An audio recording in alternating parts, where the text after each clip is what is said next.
नमस्कार दोस्तों, आपका सबका विवेक बोलते इंडेक्स ट्रेडिंग में स्वागत है।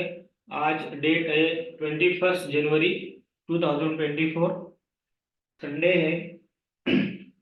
हम वीकली वीडियो बनाते हैं। आज संडे को वीडियो बना रहे हैं क्योंकि कल सैटरडे मार्केट खुला था, इसलिए संडे को वीडियो बना रहे हैं। कल मंडे है, मंडे को छुट्टी है। छुट्टी क्यों है ये आपको सबको पता है। अयोध्या में श्री राम मंदिर मूर्ति स्थापना होने वाली है, तो सबको बधाई उसकी वजह से। और एक नया ऊर्जा स्रोत बन रहा है या बन चुका है, उसका बेनिफिट हमको, इस भारत देश को, इस पूरे वर्ल्ड को, इसका एक अनुभव आपको सबको दिखाई देगा। क्योंकि एक ऊर्जा स्रोत है, जो एक अच्छे शासक थे, एक भगवान थे, उनका वापस मंदिर बन गया है। तो दोस्तों, इसी इच्छा से, इसी कामना से हम भारत देश आगे बढ़ेगा। तो 22 जनवरी का यही महत्व दिन रहेगा भारत देश में और पूरी दुनिया में। इसका बहुत अच्छा एक पॉजिटिव इम्पैक्ट, एक पॉजिटिव एनर्जी का अनुभव सभी लोगों को दिखाई देगा, ऐसी मेरी भावना है। और इसी पद पर चलते हुए हमारा भारत देश भी, हमारे भारत देश की इकोनॉमी भी अच्छी आगे चलती रहेगी। और इकोनॉमी के लिए हम और आगे बढ़ेंगे। बुद्धिमान तो हम सभी हैं, काम कर काम करने में भी हम बहुत सक्षम हैं। हर एक क्षेत्र में हम देखेंगे तो हमारे से मुकाबला दूसरा कोई देश इतनी तरह से नहीं कर सकता, जो भारतीय वासियों से भारतीय वासों, भारत के लोगों में जो इच्छाएं और काम करने की कामना, पेशेंस, काम करने के लिए बहुत है। अदर कंट्रीज की कंपैरिजन में बहुत से देश है, हम इकोनॉमिकली डेवलप कंट्रीज जो भी बोलते हैं, यूरोपियन या अमेरिकन कंट्रीज बोलेंगे, उनसे भी हमारे लोग बहुत अच्छे काम करते हैं। फाइनेंशियली सिर्फ हम थोड़े पीछे थे, अभी फाइनेंशियली एजुकेशन बढ़ रहा है। अभी स्कूल और कॉलेज में तो थोड़ा था इकोनॉमिक सब्जेक्ट, अभी स्टेट लेवल के जो भी स्कूल्स रहते हैं उनमें भी अभी इकोनॉमिक सब्जेक्ट आ चुका है। मेरे ख्याल से 8th 9th 10th में भी इकोनॉमिक सब्जेक्ट आ चुका है।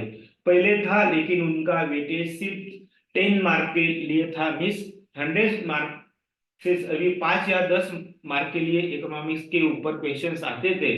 तो इसलिए कोई ज्यादा उस वहां पे ध्यान नहीं देता था। ये हमारी हिस्ट्री हो गई है। अभी क्या है, अभी इकोनॉमिक्स पैसे कमाना, मैं हर बार बोलता हूँ वीडियो में, मिस बार मिस पिछले या पिछले साल में भी बोला था, हम पैसे कमाते हैं लेकिन पैसे कैसे यूज करना चाहिए, पैसे, how to manage the money, how to manage the funds, how to manage the wealth, ये हमको हमारी पढ़ाई में नहीं बताया गया है। क्योंकि हमको किसी ने बताया नहीं है, या हमें सिखाया नहीं है, किसी ने बोला नहीं था। इसलिए हम पैसे तो कमाते थे, बहुत से लोग करोड़ों है, बहुत से लोग कंपनी चलाते थे, लेकिन अगर उनकी कंपनी के अच्छी तरह से अगर ऑडिट करेंगे तो अभी भी वो उतना नहीं कमा सके जितना वो काम करते हैं। तो इनडायरेक्ट लॉसेस एक बड़ी चीज रहती है। तो इनडायरेक्ट लॉसेस उनकी कंपनी में बहुत से, एक्चुअली मेरा बैकग्राउंड भी इंजीनियरिंग फील्ड से ही है, और वैसे एक्सपीरियंस बहुत है। तो उसके उसमें बहुत सा स्टडी भी किया हूँ मैं, जहाँ पे सर्विस करता था। तो ये चीजें, और मार्केट में भी जो जो कंपनीज थी, मेरे फ्रेंड्स की भी कंपनीज है, वहां पे हमारा डिस्कशन होता था। तो जो इनडायरेक्ट लॉसेस, इनडायरेक्ट रहते हैं, वहां पे कोई ध्यान नहीं देता था। तो फाइनेंशियली एक थोड़ी सी बात बता दी मैंने, लेकिन फाइनेंशियली हम अभी धीरे धीरे स्ट्रांग होते जाएंगे। और 10 साल के बाद आपको पूरा भारत अलग दिखाई देगा। और इस उसकी शुरुआत बहुत सालों से हो गई है, लेकिन इसका एग्जैक्ट सबको दिखाने के लिए कल से 22 जनवरी से आपको एक ऊर्जा स्रोत आपको दिखाई देगा। इसका इम्पैक्ट, इसका पॉजिटिव इम्पैक्ट सबको पता चलेगा। तो दोस्तों इसी से शुरुआत करते हैं आज का वीडियो। इस YouTube चैनल में हम इंडेक्स के बारे में बात करते हैं और इकोनॉमिक्स के बारे में बात करते हैं। इंडेक्स में हम निफ्टी, बैंक निफ्टी के बारे में बात करते हैं, और अमेरिका का जो इंडेक्स है अमेरिका का इकोनॉमी पे स्टडी करना जरूरत है, क्योंकि वहां पे जो भी डिसीजन होते हैं उनकी फेडरल बैंक के उसका इकोनॉमी के लिए पूरे वर्ल्ड में इम्पैक्ट पड़ता है।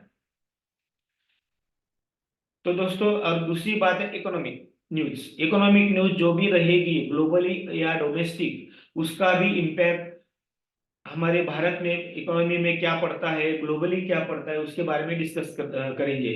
तो दोस्तों इसी इसी शुरुआत से पहले बात करेंगे, अभी हम ग्लोबली डोमेस्टिक न्यूज के बारे में बात करेंगे। तो ग्लोबली बात करेंगे तो ग्लोबली तो कुछ भी नया न्यूज नहीं है, जो भी पुराना है वो है। मिडल ईस्ट या गल्फ कंट्रीज या रशियन यूक्रेन इन्फ्लेशन जो भी रहेगा वो वैसे की वैसे, उसमें का नया सुधार आया नहीं है। उसमें सिर्फ एडजस्टमेंट एडजस्टमेंट हो रही है। किसी सिचुएशन या कौन सी घटना, निगेटिव घटना का जो भी न्यूज आती है उसका इम्पैक्ट आता है स्टॉक मार्केट पे। थोड़ा सा ही आता है, कुछ दिनों के लिए आता है या कुछ घंटों के लिए आता है। बाद में मार्केट, ग्लोबल मार्केट रहे या डोमेस्टिक मार्केट रहे, अपनी धुन में चला जा रहा है। ये अभी 2 साल से चल रहा है। तो ग्लोबली अभी कुछ भी नेगेटिव न्यूज नहीं है। वापस बोल रहा हूँ, हर बार बोलता हूँ, मार्केट नीचे आने के लिए बड़ी नेगेटिव न्यूज चाहिए, वो अभी तक आई नहीं है। अभी भी उसको जो भी एक डाउट है या उस शंकाएं है, वो आने के लिए अभी भी बहुत टाइम है। दूसरी बात, हम अभी भारत की बात करेंगे, डोमेस्टिक इकोनॉमिक के बारे में बात करेंगे, तो हम फुल्ली अभी इलेक्शन मोड में आ चुके हैं। धीरे धीरे आपको अभी एक कल का दिन होने के बाद, बड़ा दिन होने के बाद, हम पूरी न्यूज इकोनॉमिकली बोलेंगे या सभी न्यूज या जो भी रहेगी, हम पूरे इलेक्शन मोड में एंटर, और उसके इलेक्शन की रिजल्ट क्या आ सकते हैं उसके ऊपर हमको सभी जगह पे दिखाई देगा। उसकी उसी से रिलेटेड जो भी मैंने लास्ट टाइम बात की थी, मनी सर्कुलेशन होगा। लास्ट जो वीडियो मैंने 13 जनवरी में बनाया था, आप स्क्रीन पे देख रहे हैं, तो वहां पे मैंने बात की थी थोड़ी शॉर्ट में। तो मनी सर्कुलेशन का वो हमको दिखाई देगा। तीसरी बात है डोमेस्टिक में, तो वही है कल का बहुत बड़ा दिन। तीसरी बात है, हम रिजल्ट सीजन में एंटर कर चुके हैं। हमने देखा रिलायंस का रिजल्ट आया, एचडीएफसी का रिजल्ट आया, कल शाम को आईसीआईसीआई बैंक का रिजल्ट आया, इंडस बैंक का रिजल्ट आ चुका है। उसके पहले आईटी के रिजल्ट्स आ गए। तो इसका इम्पैक्ट हमने देखा। आईटी के रिजल्ट सबको लग रहा था बुरे आने वाले हैं, लेकिन अच्छे आए, बेटर देन वर्स्ट। तो उसकी वजह से आईटी के स्टॉक भाग गए, लेकिन किसी ने कब कुछ भी बोला कि ऐसा हुआ, ओवर वैल्यूएशन हो गया, ऐसा नहीं होना चाहिए। इमीडिएटली विद इन 2 आवर्स जो भी हम चैनल्स देखते हैं, बिजनेस चैनल बोलेंगे या फलाना फलाना, या फेसबुक पे देखते होंगे या टेलीग्राम पे देखते होंगे, लोगों आप फॉलो करते हैं अलग अलग बड़े लोगों को, आप लोग आपको लगता है कि इन्होंने 10 साल 15 साल से काम कर रहे हैं, तो उनको फॉलो करना, उनको उनके पास न्यूज रहती है। उनका अचानक स्टेटमेंट आ गया आईटी के बारे में, तो इसलिए प्रॉफिट बुकिंग भी आ गई। बाद में एचडीएफसी बैंक के रिजल्ट आ गए। एचडीएफसी बैंक के रिजल्ट उतने भी बुरे नहीं थे, लेकिन कुछ दिक्कतें थी। लोन टू डिपॉजिट रेशो उतना ही है, उतनी बड़ी बात नहीं है। इतना बड़ा वो हाथी है, हत्ती हाथी हाथी है, हत्ती, 2 हाथी थे, वो मर्ज हो गए, एचडीएफसी और एचडीएफसी बैंक। और वो हाथी चलाने के लिए थोड़ा तो टाइम जाएगा, ये तो सिंपल बात है। लेकिन जैसे हमको लगता है रिटेलर को आज पैसा डाला कल डबल होना चाहिए, वैसा ही एफआईआई का भी मूड हो सकता है। और ज्यादा से ज्यादा एचडीएफसी में एफआईआई का रोल है, इन्वेस्टमेंट है, तो उन्होंने इन्वेस्टमेंट निकालना चालू कर दिया। उसका इंडिकेशन 1-2 दिन पहले उन्होंने दिया था, क्योंकि मार्केट ऊपर जा रहा था, लेकिन एचडीएफसी बैंक में बीच में ही बास्केट सेलिंग आ रही थी, उसके बारे में हमने 13 जनवरी की वीडियो में बात की है। तो उसमें मेजर पार्ट था एचडीएफसी बैंक। वैसे 13 जनवरी की वीडियो में हमने एचडीएफसी के बारे में थोड़ा सा बात की थी कि एचडीएफसी बैंक थोड़ा सा गिर रहा है। तो एफआई को भी लगता है कि आज पैसा डाला कल डबल होना चाहिए, ऐसा भी उनका मेरे ख्याल से मेंटेलिटी हो गई है। क्योंकि मिड कैप स्टॉक जैसे भाग रहे हैं, वैसे उनको लगता है लार्ज कैप भी भागने चाहिए। तो ये मेंटेलिटी ऐसी रहती है। कोई रिटेलर रहता है नहीं है, कोई एफआईआर नहीं रहता है, कोई एचएनआई नहीं रहता है, सब घूम घूम के एक सर्कल है, सर्कल पे एक ही जगह पे आ जाते हैं।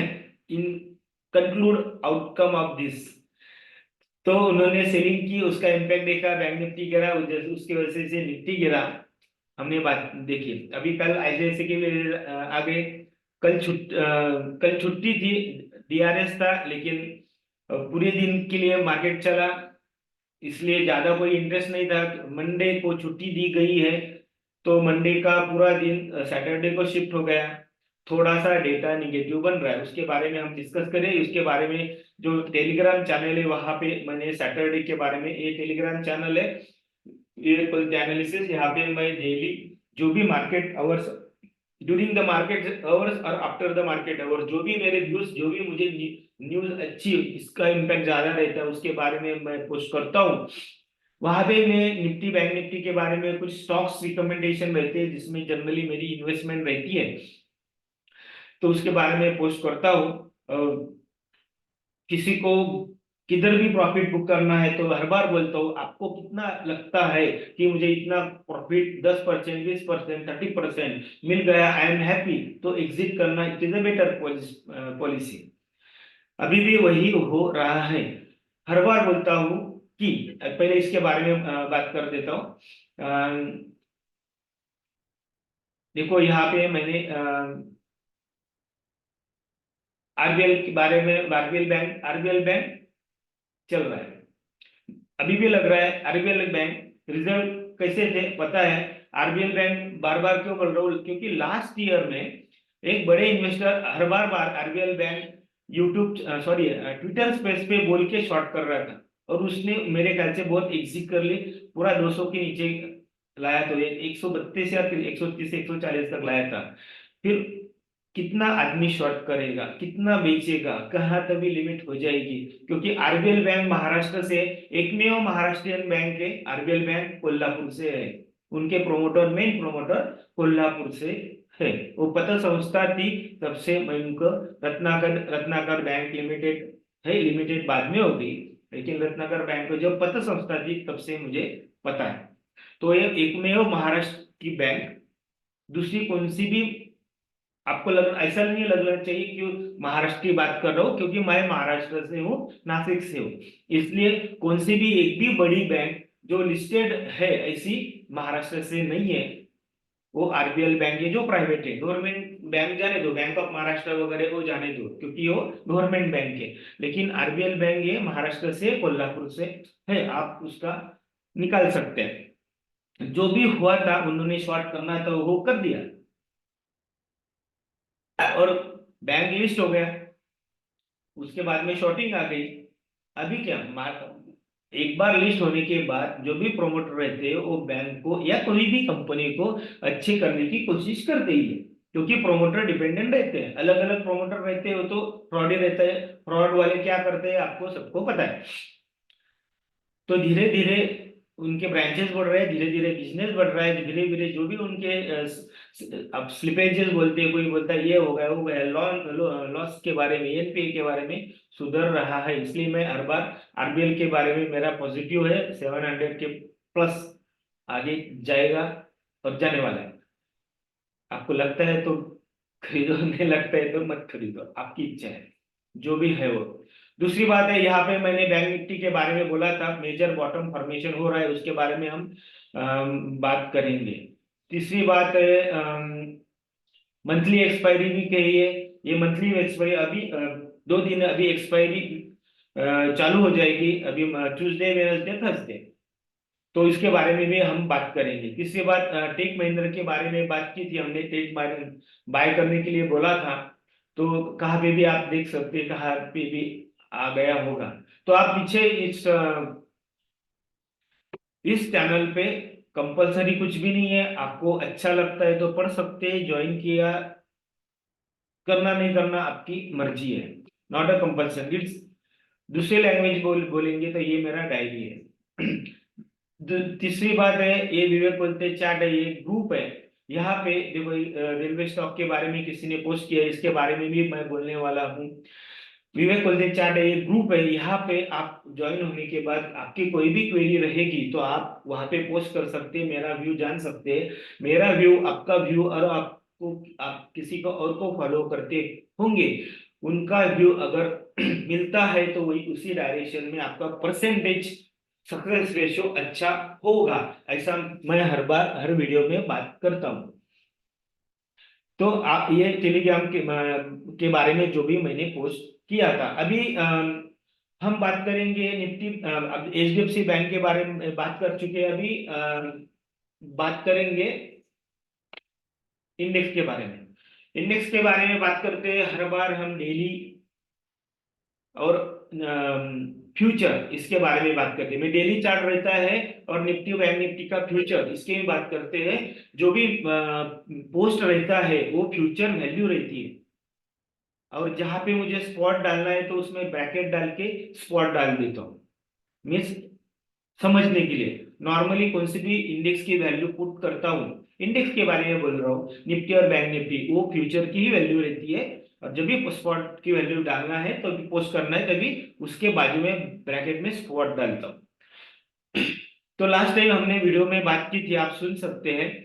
तो हमने बात किया था 21,700 सपोर्ट है, लेकिन एचडीएफसी बैंक का देखो ये रहा 12 जनवरी, ये रहा 15 जनवरी। हमने वीडियो बनाया था 13 जनवरी को, म्हणजे 15 जनवरी को था मंडे, सोमवार था। मार्केट ऊपर गया, ब्रेकआउट करने की कोशिश की, लेकिन दूसरे दिन देखो होने के बाद ये हम, देखो कभी भी हम बात करते हैं पैरेलल चैनल्स, कुछ पैटर्न्स, कम से कम इंडिकेटर यूज करते हैं, उसके ऊपर एनालिसिस करते हैं और वीकली एनालिसिस करते हैं। तो जो भी सक्सेस रेशियो रहता है वो अच्छा रहता है, एंट्री एग्जिट भी अच्छी हो जाती है। तो दूसरे दिन मंगलवार को एचडीएफसी बैंक का रिजल्ट आने के बाद मार्केट में सेलिंग आ गई, उसने ब्रेकडाउन किया, और तीसरे दिन एक्सपायरी थी बुधवार को। फिर एचडीएफसी बैंक की वजह से अदर बैंक भी गिरे और मार्केट भी नीचे गिरा। तो 21,700 जो सपोर्ट था, ये फ्यूचर की वैल्यू है, हमने बात की थी लास्ट टाइम की वीडियो में। उसको ब्रेकडाउन किया, ब्रेकडाउन होने के बाद इस जो डाउन ट्रेंड चैनल हमने बनाया था, लास्ट टाइम हमने बात की थी, इस डाउन ट्रेंड चैनल को हम निकाल लेंगे, लेकिन देखो नहीं निकाला। उसका बेनिफिट ये मिला कि गुरुवार को निफ्टी नीचे खुला, लेकिन सपोर्ट देखिए, आप लास्ट वीक का वीडियो भी देख सकते हैं, आपने भी ड्रॉ किया होगा तो आपको पता चल जाएगा। तो सपोर्ट लेने के बाद वापस निफ्टी ब्रेकआउट, वापस डाउन ट्रेंड चैनल के ब्रेकआउट के जंक्शन पे आ गए। जंक्शन कहाँ पे है देखो, ये है up trend channel long term, उसको ब्रेकआउट करके निफ्टी ऊपर था, लेकिन नीचे गिरा और एक डाउन ट्रेंड चैनल बना। डाउन ट्रेंड चैनल होने, यहाँ पे ब्रेकआउट हुआ लेकिन नीचे गिरा, उसके पहले डाउन ट्रेंड चैनल था, बराबर है। तो यहाँ पे ये जो अपर लाइन है और ये भी अपर लाइन है, दोनों के बीच में निफ्टी है, लेकिन ये था संडे का, सॉरी सैटरडे का। ये जो रेड कैंडल है वो सैटरडे का, सैटरडे मार्केट में इतना वॉल्यूम नहीं था, कोई भी इंटरेस्टेड नहीं था, क्योंकि सबने लगा था डीआरएस है तो कम वॉल्यूम रहेगा, अब 2 घंटा ही चलेगा। तो जो माइंडसेट रहता है, फ्राइडे को शाम को 8 बजे के बाद वो डिसीजन आया, उसके उसके पहले लोगों का माइंडसेट रहता है जनरली कि कल क्या करना है नहीं करना है, उसकी वजह से 3 साढ़े 3 बजे वो पोजीशन लेके जाते हैं या छोड़ के जाते हैं। उनको पता था एक एक घंटा है तो कुछ होगा नहीं, 5% का सर्किट भी बताया गया था, लेकिन 8 बजे डिसीजन चेंज हो गया। उसका इम्पैक्ट हमने सैटरडे को देखा। सैटरडे को क्या हुआ, डेटा अलग बन रहा है, उसके बारे में बात भी की थी चैनल पे। आप कहाँ पे, हाँ यहाँ पे टील से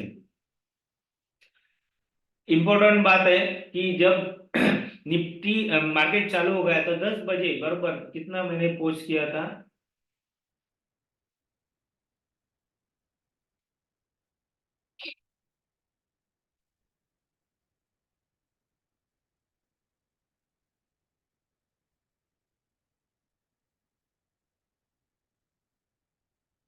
9 20 9:30 आरबीएल में आरबीएल बोली क्या, ये पुरानी बात है। No improvement, sideways data possible.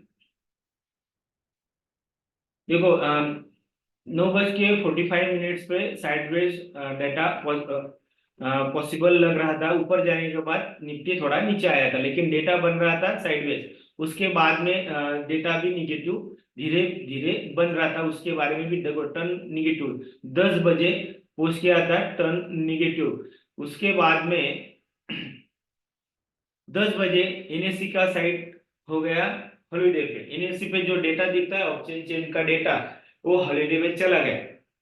उसके बाद में आफ्टर 2 घंटे या 1.5 घंटे के बाद वापस एनएससी की वेबसाइट हॉलीडे से निकल के वापस ड्यूटी पे आ गए। उसके बारे में तब तक डेटा तो निगेटिव बन चुका था, इसके बारे में पोस्ट किया था।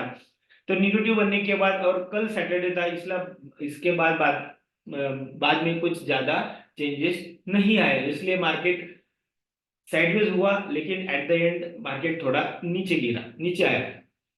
नीचे जाने के बाद थोड़ा सा ऊपर भी आया क्लोज होने के टाइम, क्योंकि पोजीशन कोई मिस शॉर्ट वाले भी नहीं चाहते थे कि ट्यूसडे तक, मंगलवार तक लेके चले, क्योंकि सोमवार को छुट्टी है। उन्होंने थोड़ा सा शॉर्ट कवर किए होंगे। ये जो डेटा दिख रहा था, डेटा निगेटिव दिख रहा है, इसलिए जो रेड कैंडल बनी, वापस हम डाउन ट्रेंड चैनल में एंटर कर चुके हैं। लेकिन इंपॉर्टेंट ये बात है, बैंक निफ्टी में दिखाई देगा, और आईसीआईसीआई बैंक के रिजल्ट अच्छा आ गए, उसकी वजह से अभी मंडे को अमेरिकन मार्केट क्या खुलते हैं, वो क्लोजिंग क्या होती है, और मंगलवार को अमेरिकन ग्लोबल मार्केट का क्या ओपनिंग होते हैं, और उसका इफेक्ट हमको मंगलवार को दिखेगा। इंपॉर्टेंट बात है, 2 दिन के बाद मंथली एक्सपायरी है, तो मंगलवार बुधवार गुरुवार पूरे एक्सपायरी ट्रेड होंगे। एक्सपायरी की जो भी पोजीशन होगी, ओपन क्लोज जो भी रहेगी, कौन सी भी साइड में, लॉन्ग साइड में या शॉर्ट साइड में, उसकी क्लोजिंग होगी, तो आपको एक अच्छा डायरेक्शन मिलने की चांसेस कम है। क्योंकि सबको पोजीशन क्लोज करनी है, जो भी लॉन्ग रहेगा वो भी, वो जो शॉर्ट रहेगा वो भी। उसका इम्पैक्ट स्टॉक में भी होता है, इंडेक्स में भी होता है। तो स्टॉक में पोजीशन क्लोज करने के बाद उसका वेटेज इंडेक्स में क्या है, उसका फिर इम्पैक्ट हमको इंडेक्स में दिखता है। ये चीजें होगी तो आपका एग्जैक्ट डायरेक्शन अभी 3 दिन में इतनी नहीं मिलेगी, जो आपको मिस डाउन साइड में भी और अप साइड में भी ऐसा लगेगा। नीचे जा रहा है इमीडिएट ऊपर आएगा, ऊपर जा रहा है नीचे आएगा, ऐसा हो जाएगा। में डेटा मोस्ट ऑफ द, ये एचडीएफसी बैंक के होने के बाद मंथली जो डेटा है, ऑप्शन डेटा, वो साइडवेज दिख रहे हैं। थोड़ा सा निगेटिव साइड है, लेकिन साइडवेज है। ऐसे मीन्स 2 दिन से दिख रहे हैं। अभी नेक्स्ट वीक तो, अभी अगर कल मंडे को छुट्टी नहीं रहती तो डेटा अलग बनता था, लेकिन मंडे को छुट्टी है तो डेटा अलग बनेगा, और most of the cases sideways रहेगा। अभी हम सपोर्ट की बात करेंगे। देखो सपोर्ट सीधा है, ये जो कैंडल है, यहाँ पे वैसे तो लॉन्ग टर्म सपोर्ट हमने लास्ट टाइम बात की थी 21,100 है, बराबर है। तो अभी यहाँ पे हम इस डाउन ट्रेंड चैनल का जो बॉटम लाइन है, ये सपोर्ट भी बात करेंगे। और बहुत जोर से गिरा तो बोल नहीं सकते, और 21,100 ये तो सपोर्ट है, लेकिन इमीडिएट सपोर्ट है। देखो ये जो ग्रीन कैंडल था, थोड़ा सा आपको हैमर दिख रहा है, कर्सर देखते होंगे, उसका जो क्लोज हुआ था 21,500 पकड़िए, नियरली 21,500 में, यहाँ से 100 पॉइंट नीचे आपको सपोर्ट है। वो इधर आने के बाद वापस ये जो रेड लाइन है, जो डाउन ट्रेंड चैनल का रेड लाइन है, उसको ब्रेक डाउन करता है, तो निफ्टी 21,000 की तरफ, 21,100 की तरफ आएगा। नहीं तो अगर मंगलवार को सब ग्लोबल अच्छे रहेंगे, तो एक ब्रेकआउट आएगा, वापस हम इस बड़े अपर अप ट्रेंड के टॉप लाइन के ऊपर खुलेंगे, और वापस हम रीटेस्ट कर सकते हैं इस जो मंथली एक्सपायरी का जो बॉक्स बना था, ओपन क्लोज का, हाई और क्लोज का, लास्ट मंथ का, इस बॉक्स में जाने की कोशिश करेंगे। लेकिन उसमें ओनली 21,900 टू 21,950, ज्यादा नहीं है, 50 पॉइंट का ही डिफरेंस है, लेकिन वहां तक जाने की कोशिश करेगी। मीन्स हम बात करेंगे, अगर रेजिस्टेंस है बात करेंगे तो 21,900, सपोर्ट है 21,500, थोड़ा सा 8 दिन के लिए सपोर्ट बोलेंगे तो 21,100, और थोड़ा सा रेजिस्टेंस बोलेंगे तो 21,900, ये स्ट्रॉन्ग रेजिस्टेंस है। अगर 21,900 क्रॉस करता है, ब्रेकआउट करता है, तो वापस हम 22,400 की तरफ जाएंगे, नहीं तो 21,100 सपोर्ट है। आरएसआई देखेंगे तो आरएसआई देखिए, नीचे देखिए 50 के आसपास है, एग्जैक्ट वैल्यू आती है 52, मीन्स 50 ही है, उतना ज्यादा नहीं है, आपको तो पता है। तो यहाँ पे हम अभी कुछ नया ड्रॉ नहीं करेंगे। बैंक निफ्टी में थोड़ा सा अलग दिखता है, आपको पता है हम कम से कम इंडिकेटर यूज करते हैं, और के I double S, keep it simple and sweet, ये फॉर्मूला यूज करते हैं, पैटर्न और इसके बारे में बात करते हैं। लास्ट टाइम देखो, अभी बैंक निफ्टी का स्ट्रक्चर कितना बिगड़ चुका है, एचडीएफसी बैंक की वजह से हुआ, क्योंकि एचडीएफसी बैंक का ज्यादा से ज्यादा वेटेज है। वापस बोलता हूँ, एचडीएफसी बैंक है, हाथी है, दो हाथी मर्ज हुए थे, एक बड़ा हाथी हो गया, तो उसमें का जो भी कोई भी निगेटिव रहेगा वो सामने आएगा, वो रिजल्ट में पता चलता है, और वो सॉल्व होने के लिए टाइम लगता है।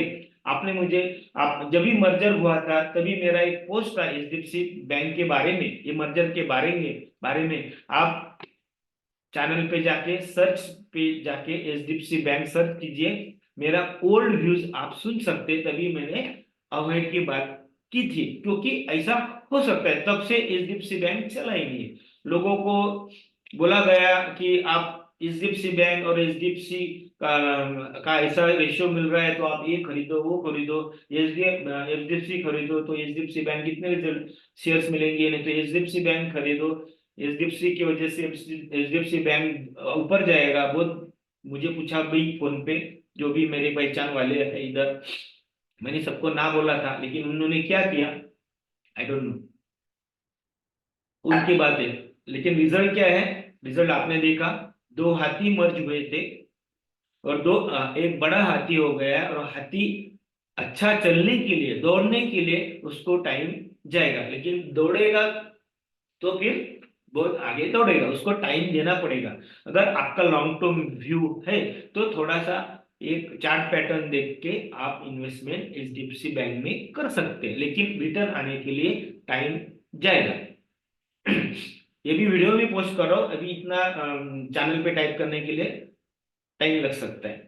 इस टेलीग्राम चैनल पे अभी हम एचडी बैंक निफ्टी के बारे में बात करेंगे। देखो, बैंक निफ्टी में ब्रेकआउट डाउन हुआ, बहुत जोर से हुआ, जो भी सपोर्ट रेजिस्टेंस बोले थे वो तोड़ के नीचे आ गया। नीचे सपोर्ट था हमारा 46,500 के आसपास, वो भी तोड़ा और नीचे गए, आने के बाद 45,600, जो एक फिबोनाची, यहाँ पे देखो, यहाँ पे जो ब्रेकआउट मिला था वहां पे रुका हुआ है।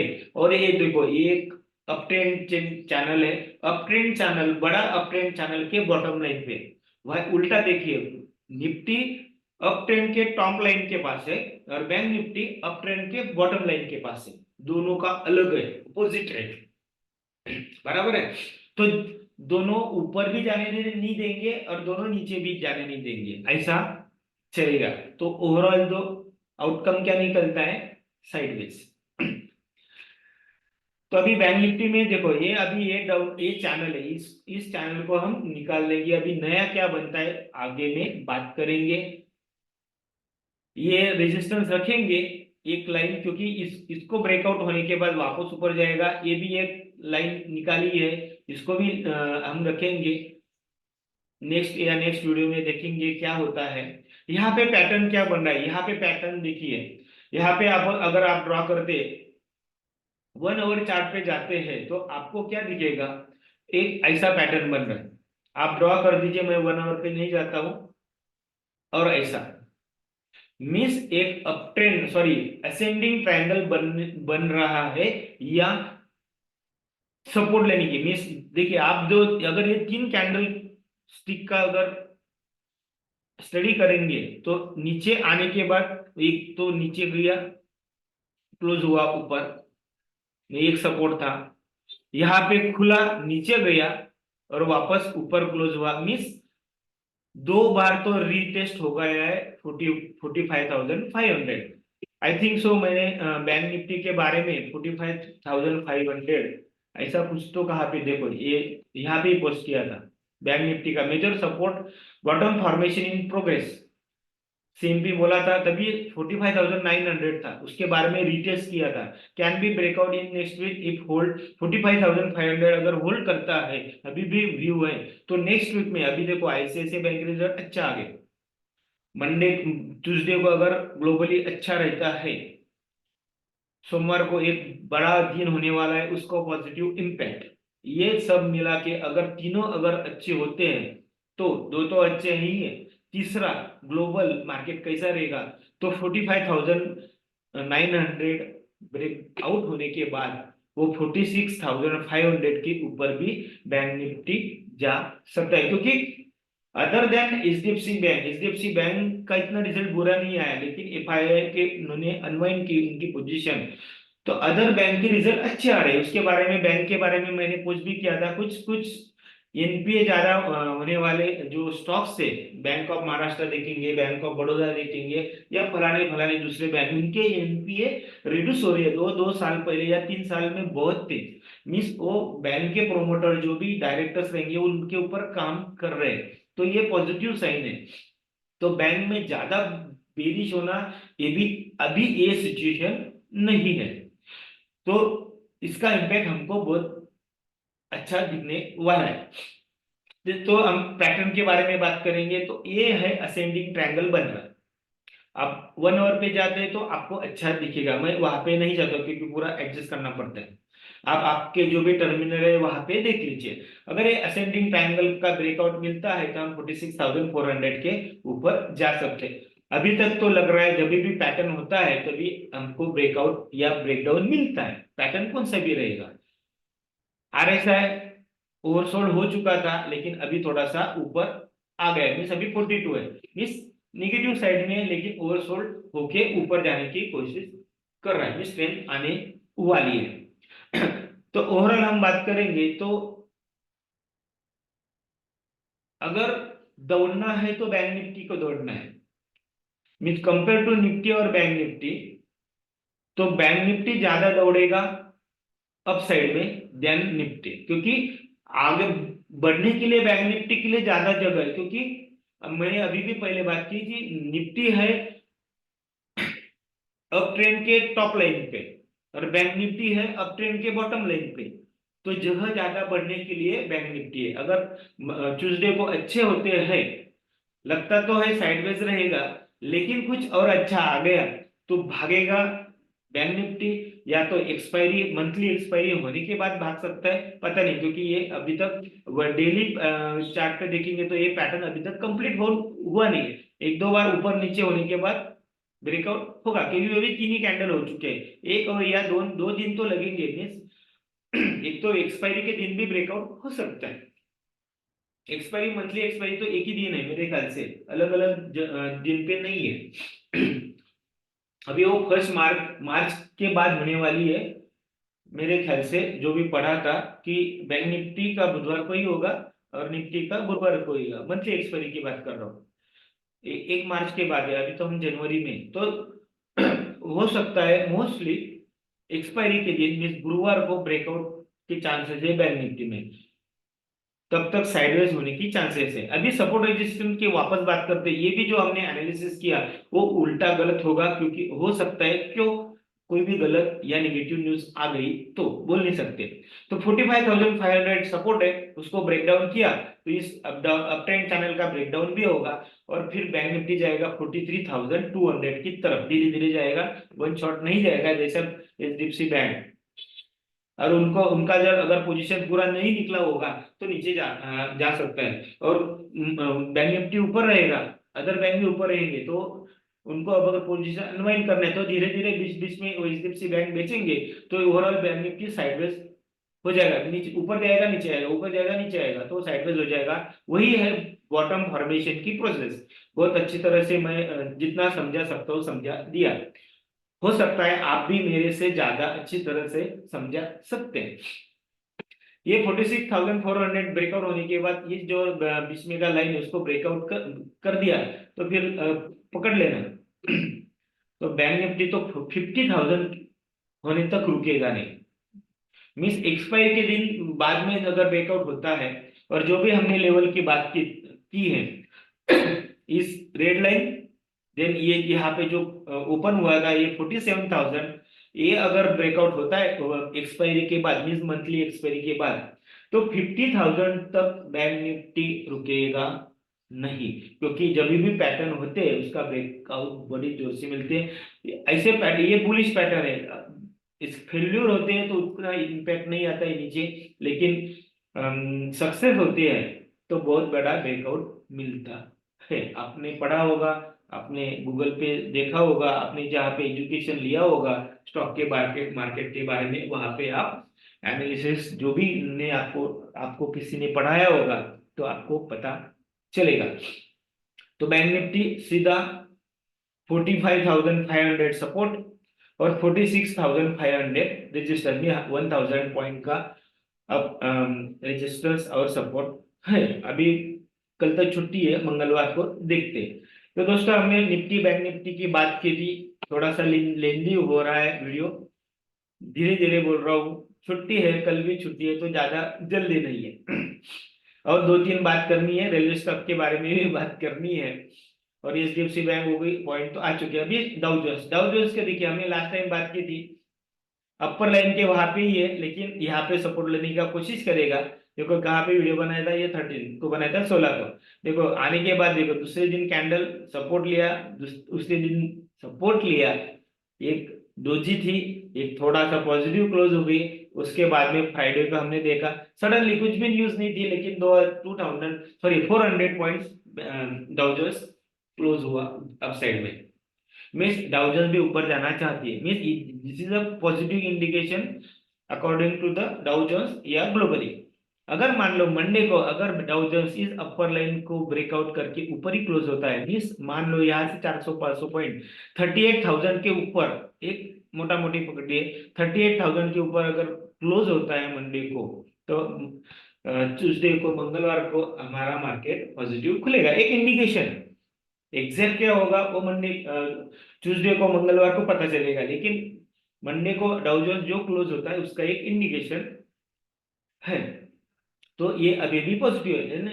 और वर्स्ट केस अगर इस रेड लाइन को ब्रेक डाउन करता है तो वापस इस डाउन ट्रेंड चैनल की down line, up trend channel की बॉटम लाइन को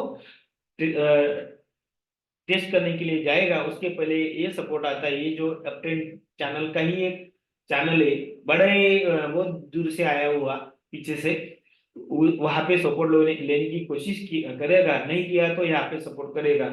अगर यही नहीं किया तो है 35,200, ये जो रेट दिखता है आपको 35,200 एक बड़ा सपोर्ट रहेगा, लेकिन इतना नीचे आने की नहीं मालूम होना चाहिए। और रेजिस्टेंस है एक 30, बड़ा रेजिस्टेंस है 38,500, अगर ये ब्रेकआउट करता है तो 40,000, 39,000, 40,000 की तरफ डाउ जोन्स जा सकता है। इसका इम्पैक्ट कैसे कैसे आएगा हमने बात की, बुधवार मंगलवार को सुबह क्या होगा, सपोर्ट रेजिस्टेंस के बारे में बात की। और लास्ट टाइम 13 जनवरी के वीडियो में हमने करेंसी के बारे में भी बात की थी, डॉलर इंडेक्स यूएसडी आईएनआर के पैटर्न क्या बन रहे, अभी भी वही व्यू है। हमने बात की थी तभी 81.70, सॉरी 82.75 ये सपोर्ट की बात की थी यूएसडी आईएनआर की, वैसे ही यहाँ पे हमने 81.75 मेरे ख्याल से, नहीं सॉरी 82, ये USD INR rising veg pattern 82.75, तो ये 83 थी। और आप अभी यूएसडी आईएनआर का चार्ट देखिए, सपोर्ट दो बार 82.75 पे यूएसडी आईएनआर ने लिया है, मीन्स वहां से नीचे गिरना चाह रहा था लेकिन गिरा नहीं, लेकिन एक बार तो आ चुका है तो दूसरी बार तो आने की कोशिश करेगा। क्यों करेगा इसके बारे में हमने, डॉलर इंडेक्स इतना गिरा है लेकिन यूएसडी आईएनआर नीचे गिरा नहीं, उस वो क्यों नहीं गिरा इसके बारे में आप 13 जनवरी का वीडियो में हमने इसके बारे में डिस्कस किया है, बहुत ज्यादा देर तक समझा है कैसे होता है। लगता है ऐसा होगा, नहीं होता है, क्यों नहीं होता है, उसके पीछे कुछ कुछ रीजन रहते हैं। हम अभी बात करेंगे, मेरे ख्याल से जो भी बात की थी अभी एक ही पॉइंट बचा है, वो रेलवे स्टॉप्स। अभी रेलवे स्टॉप के बारे में पोस्ट किया था।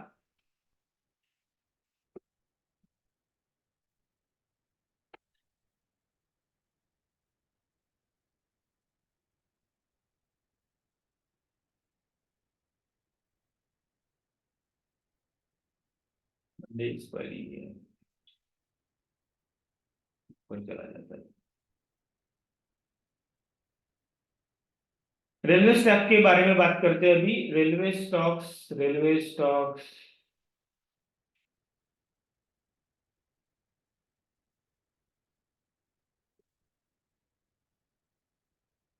ठीक है।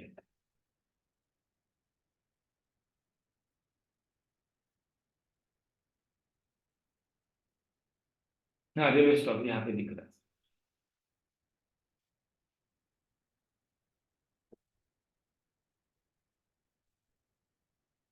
Railway stocks as per chart book as per your profits and hold new buy to decide after results। सबको लगता है रेलवे स्टॉक्स बढ़ रहे, कोई बोल रहा है रेलवे स्टॉक लॉन्ग टर्म में रखना चाहिए, कोई बोलता है क्या बोलता है क्या बोलता है। एक मेरा व्यू है, सुन लीजिए। रेलवे स्टॉक, सबको लगता है कि जो भी हमने खरीदे उसके के ऊपर भी, मीन्स जो भी समझा था उसके ऊपर भी चलेंगे।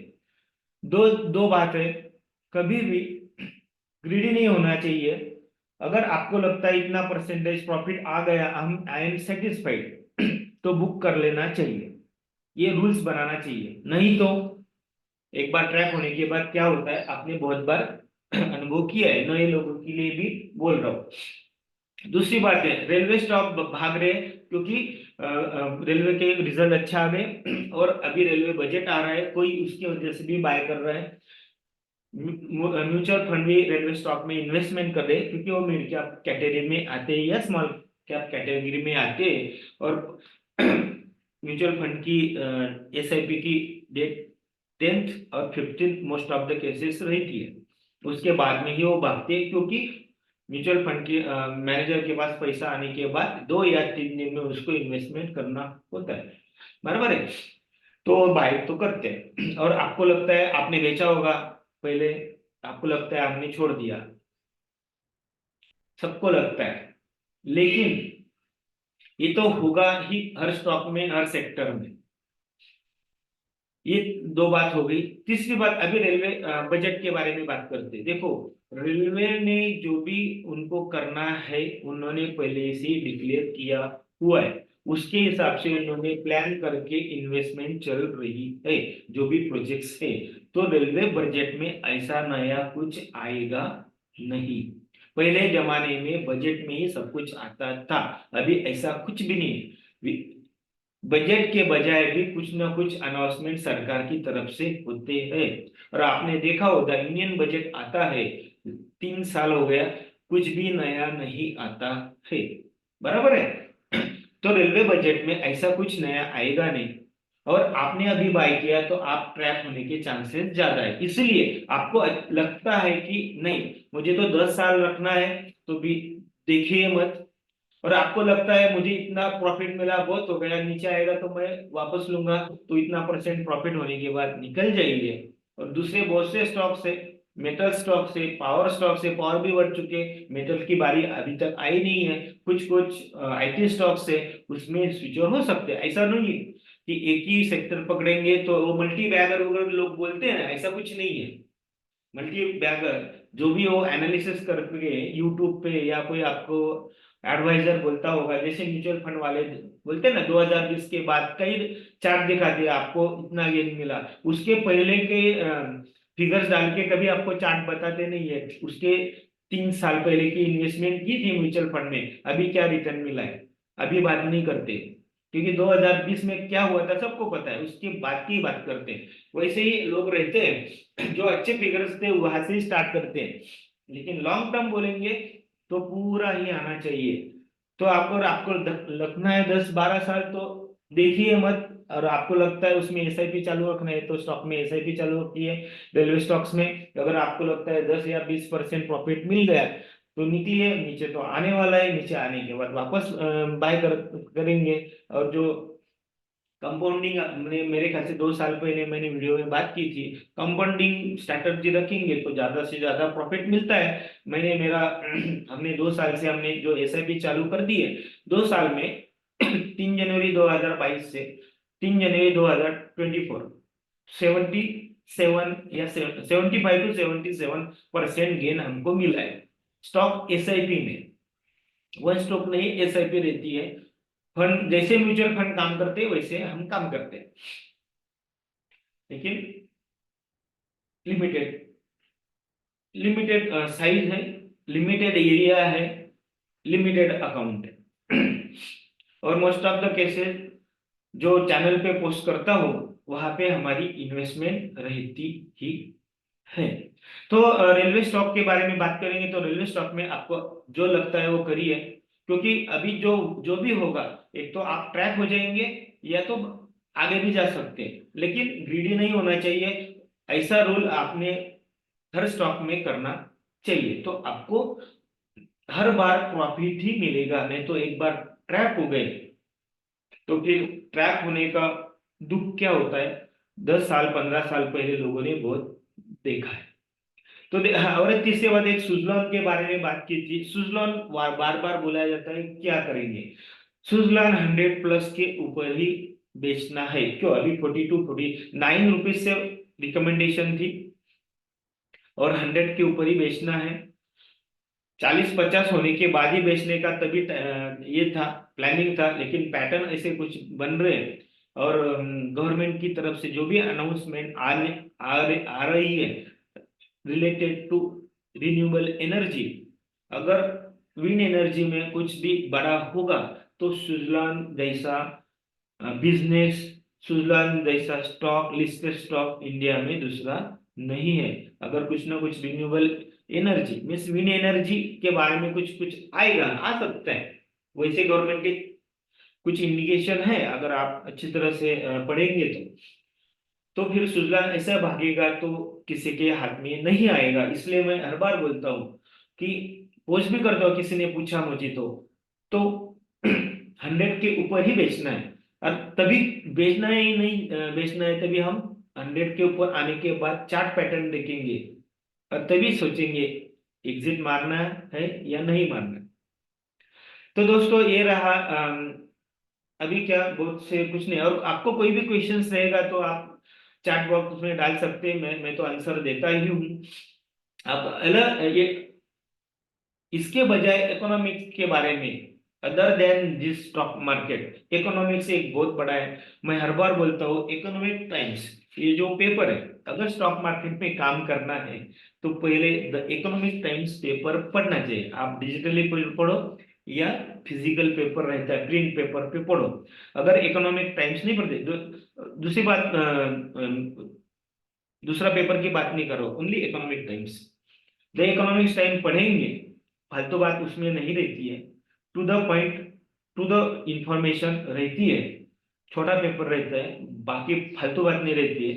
और आप अगर उसमें जो भी वर्डिंग रहती है, आपका इंग्लिश भी अच्छी तरह से सुधर सकता है और इंफॉर्मेशन अच्छी ही रहती है, काम की काम रहती है। स्टॉक मार्केट में काम करना है तो आपको इकोनॉमिक्स टाइम्स पढ़ना पड़ेगा, नहीं तो मत काम करो। यहाँ पे आपको बोला जाएगा ऐसा होता है, वैसा होता है, वैसा होता है, लेकिन 12वीं या 10वीं पढ़ने के लिए आपको 10 साल 12 साल लगे। स्टॉक मार्केट भी ऐसा ही है।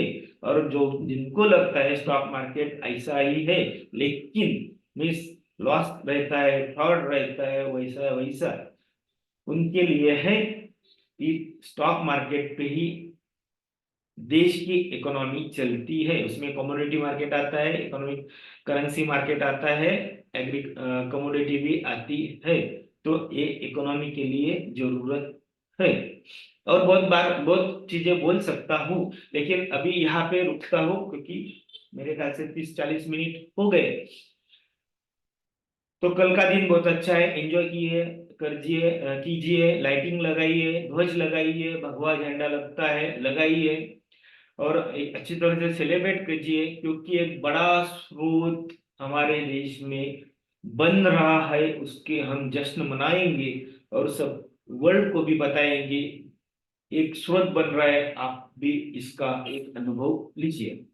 तब तक देखते हैं मार्केट में क्या होता है। एक्सपायरी में के साइडवेज हो सकता है, होगा तो ब्रेकआउट, या नहीं तो मोस्ट ऑफ द साइडवेज। अब अभी हम वीकली वीडियो बनाएंगे एक्सपायरी वीक होने के, मींस एक्सपायरी मंथली एक्सपायरी होने के बाद ही करेंगे। तो 25 को मंथली एक्सपायरी है, 26 को जनवरी छुट्टी है, मींस नेक्स्ट वीक में भी एक छुट्टी है। तो मार्केट खुलेगा डायरेक्ट 29 जनवरी को।